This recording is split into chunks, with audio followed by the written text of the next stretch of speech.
All right, let me squeeze a couple other questions in here, and here's the one you knew it was coming. I did ask I asked Peter Shumlin about challenges for change process and what he learned, and given that a lot of the same budgetary challenges are coming, that that story is still open. And he talked more about policy. I'd be curious to talk to you more about process because I know a lot of what made a lot of the constituency groups and a lot of the support groups feel burned was they felt that this was a process that happened sort of quickly and quietly, squeezed them out. They didn't see it coming, and so much of it was represented potentially, especially in the beginning of the discussions, such dramatic changes. Mm-hmm.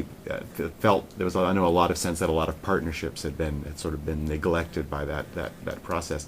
I'm wondering, given that you're facing some of the same challenges, we're going to have these same conversations. What are you taking away from that for how you might proceed with those issues this time around? Well, I mean, I think that each year that you go through the process, you really need to take away some lessons. And I think you actually hit it on the head with regard to the advocacy groups and some of the partners, the partnerships with government agencies. They really didn't feel like they were incorporated into the process. And what I heard loud and clear from many of them was, we have ideas about how we could do things better, but people didn't ask us, and we would like to be part of that process. And I think that's one of the benefits of Peter's victory. I think that he really has an opportunity to bring people in early and say, we face this challenge, how can we solve this problem together? And I think we have some opportunities. I think that we have to admit that there were many aspects of the challenges process last year that failed, and that the communication was not as strong as it could have been. The ultimate goal of trying to make sure that people feel like they are getting good results for the money that we're spending, I think actually should be something that should be a hallmark, particularly for Democrats. We believe that there's a place and a role for government in our society to help make sure that we have a stronger society. We shouldn't be afraid of the idea of answering to measurements and saying, hey, this is why we're spending the money, this is what we're getting it for, or this is what we're getting for it. And I think that should not be something we should be afraid of, and we need to embrace that so that we can go out to people when they question whether we're getting our money's worth and say, here is what we're doing, and this is what we're getting for our money, and yes, we are getting our money's worth. One more question along that line. The first sort of wave of the challenges process involved a lot of proposals that would have radically affected the permit process, Mm-hmm. and I know they sort of moved out fairly quickly because in a lot of ways it did seem like a separate conversation. But Right.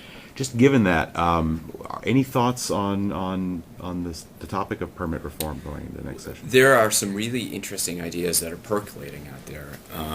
The Vermont Natural Resources Council has some ideas about how we could redo some of the permit process and streamline it in some respects, but also incorporate some new ideas about things that we would look at in moving permits forward. I think that we ought to always be willing to think about how we can do things differently and better, but also make sure that we retain as a goal of the permit process growth that is smart and that we don't wind up like New Jersey. Mm-hmm. So I firmly believe that it's a conversation that's appropriate to have, but you need to be able to get everybody sort of moving in the same direction. And maybe that's a possibility, having a Democratic governor and a Democratic legislature. All right. Well, last thing I'll say, I'll mention that you've always kept yourself very available to the Green Mountain Daily community, for which we are very grateful and Thank you. hopeful that that sort of relationship can continue. Well, always feel free to touch base. I mean, I actually read Green Mountain Daily, not necessarily every day, but I read it a couple times at least a week. in part to just sort of get a sense of what's going on out there and how people who I don't always hear from, who don't always call me, are feeling about things, and get a read on whether they want me to be speaker again. The some of them don't. That's fair.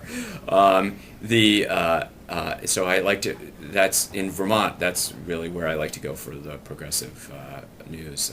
I also am a big reader of Talking Points Memo, which I think is one of the best blogs on the internet, and is one of the best written blogs on the internet. And it's a great place to get progressive news. So. Agreed, definitely. So, well, thank you so much. Thanks, John.